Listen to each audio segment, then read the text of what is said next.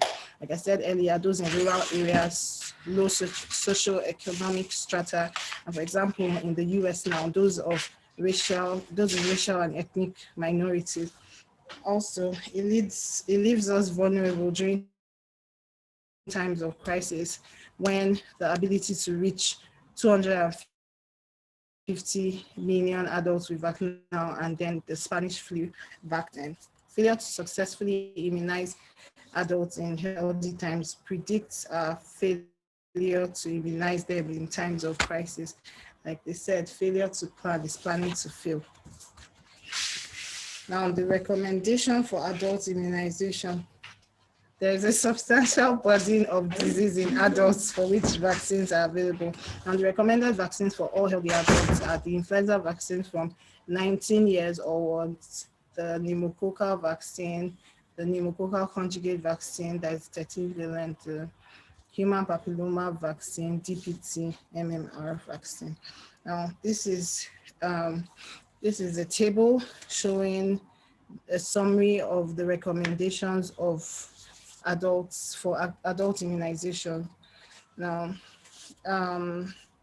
so I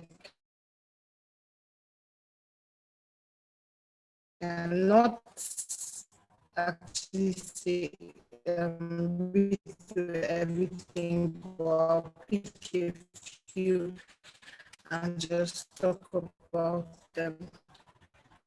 The influenza vaccine for people more than 18 years. This is particularly important in the regions, the UK, important.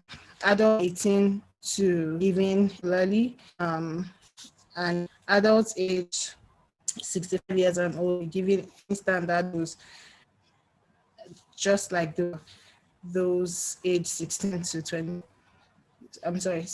64 years old.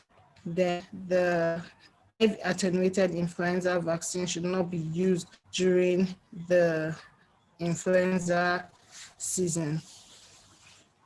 So the schedule, any vaccine can actually be given with another unless or otherwise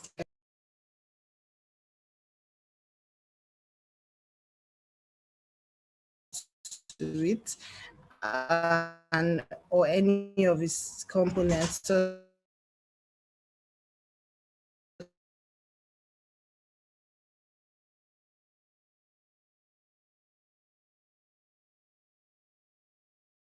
such as egg allergies. Then adults that have also experienced a severe high protein, I mean that addition does not contain the egg. Precautions to take. If the person has a history of Guillain-Barré syndrome within 6, or has had a history of Guillain-Barré syndrome within 6 weeks following the previous influenza vaccine, or for adults who experience only exposure to eggs. So you give any other age appropriate vaccine, as said earlier. Then the TDP, that's tetanus and so um, for people through age 18, you could just give as normal as you give the normal child immunization, but then people that have not or that don't have like a written documentation of having had the vaccination before of the three vaccines, you can give a booster dose for adults who have not already received the TDAP, or if you don't know the history of their vaccination, then that's when you give the TDAP, that's the tetanus, diphtheria, and pertussis together. Then, what are the contraindications if the person has had a previous severe allergic reaction, or if the person had a prior history of encephalopathy and also GBS, as I said earlier. Now, for MMR, um, people that were born before the 1957 are usually considered immune to measles, mumps, and rubella, but also should still be considered by the health. Then all women of bearing age who do not have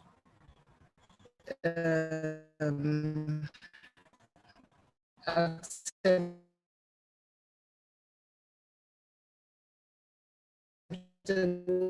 evidence of rubella immunization of vaccination can be vaccinated. So give one of these just if a severe allergic reaction to the vaccine before, or um, if the person is pregnant, or a possibility of being general deficiency, and like if the person is undergoing chemo, has some cancer or HIV, or is very severely immunocompromised, is a live attenuated vaccine. Now, precautions, um, severe allergic acute illness, um, history of thrombocytopenia in the past, or TTP. Then for the varicella, same thing. You can give all adults without the evidence of immunity in the past. Then also it's given in 2 doses and it's given subcutaneously. Then the contraindications are same as those for the MMR vaccines as well. Or if somebody is currently receiving any antiviral medication like acyclovir or famcivir within 24 hours before the vaccination, then you should hold off on it and give after the person has completed at least 2 weeks of vaccination. Then for the hepatitis A, hepatitis B, they're giving IM basically, and then the hepatitis A is given in 2 doses, spaced with between 6 to 18 months apart, while the hepatitis B vaccine is given at 3 doses. That's start dose after a month and after 6 months. Then there are alternative timing options for other vaccines because it has different brands. There's the Engerix brand and the Recombivax brand. So if it's the Engerix brand, you can give at the first dose, and then after a month, then after 4 months. And there's also the first dose after a month, after um 2 weeks, after a week, after 2 weeks, then after 12 months. So contraindication, any allergies before or any acute illness, just take precautions does not mean that you cannot give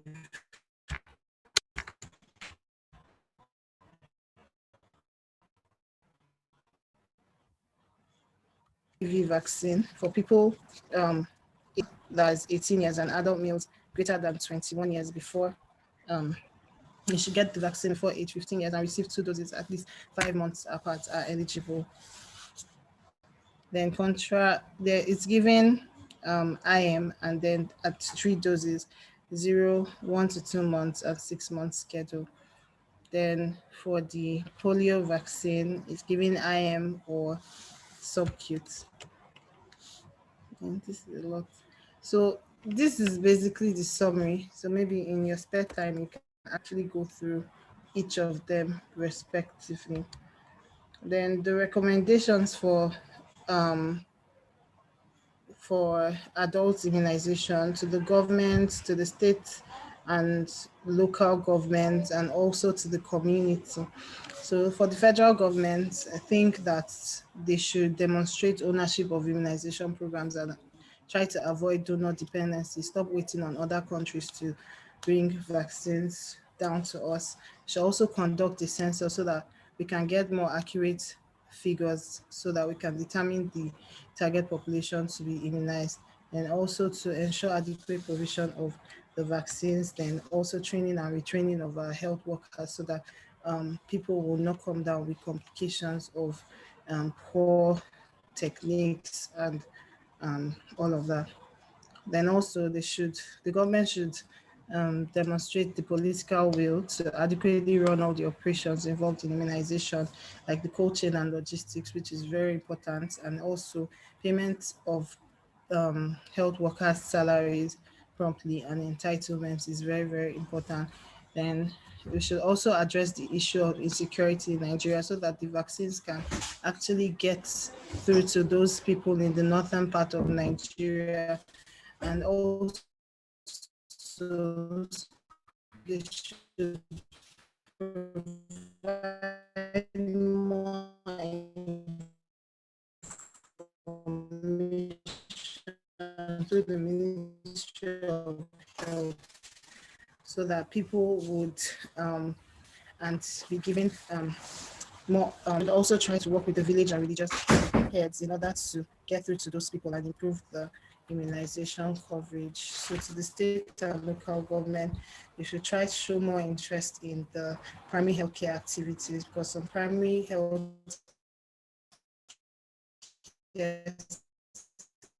centers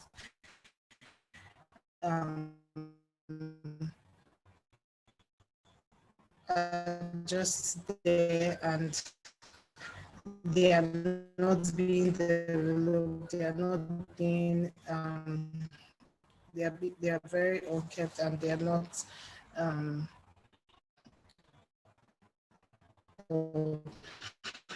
as well, because they are not getting, if this is going to make this better, the community more jingles and teaching from valid sources, not that they believe water pills is good for preventing measles and the rest of that. And for the health workforce, like I said, training and retraining programs very important, even down to the hospital sectors, like our hospital as a whole now, they can just provide some training programs of vaccinations, especially with these new vaccines coming in, so that we'll be more enlightened in proper administration of vaccines, and also improve their attitude to work and patient relationships, reduce industrial actions, and embrace dialogue. Then all adverse events following immunization from whatever cause should also be reported using standard reporting forms and investigated to increase the public confidence and acceptance in the immunization system in the long run. Now, for all healthcare professional workers, when a patient walks into your clinic what should you do? What are the standards of care? So at every clinical encounter. So when patient comes to you, not just when they come for medical report or not just asking for family history of all chronic conditions like hypertension and the rest, you should also assess their immunization status. So we should try and stay informed and implement protocols and policies in order to ensure that patients' vaccine needs are routinely reviewed, and try to remind them to get vaccinated at their due date. Tell them, have you been vaccinated against hepatitis B? So, and try to counsel them to get the other immunization. So, like I said, strongly recommend vaccines that patients need, counsel on the advantages, address their concerns and questions, explain the cost of explain the potential cost of not getting the vaccine, as it will lead to hospitalization. They'll have to spend more money on treating the infectious disease. And also, if the vaccines are available, you try and make sure they get it. Or if they cannot get it, or if it's not in stock in your facility, try to refer them to other facilities where they can get the vaccination, so that we don't come down with a missed opportunity of vaccination. Vaccines received by all patients. So it's very, very important to document, because a lot of patients actually forget. And so more doctors should try and participate in state immunization registry, so that they can know their patients' immunization status, and try to follow up on those registered patients that are referred from our facilities to other facilities for immunization, not just sending them there. In conclusion, vaccine preventable disease can result in serious ailments, hospitalization, and even death. Thus, the vaccination status of adult patients should be reviewed on a regular basis,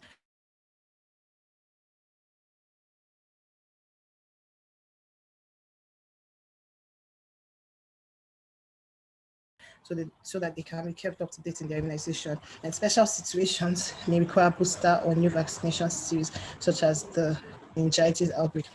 Although vaccination is safe and effective, it is underutilized. So physicians should recommend vaccination to all their patients and endeavor to dispel the myths and misinformation regarding immunization. Thank you.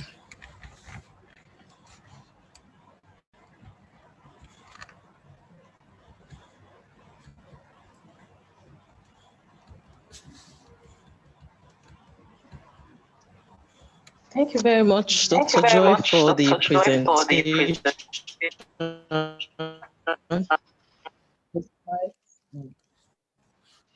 It was quite enlightening. So right now, welcome contributions and questions from the residents, medical officers. Contributions and questions, please.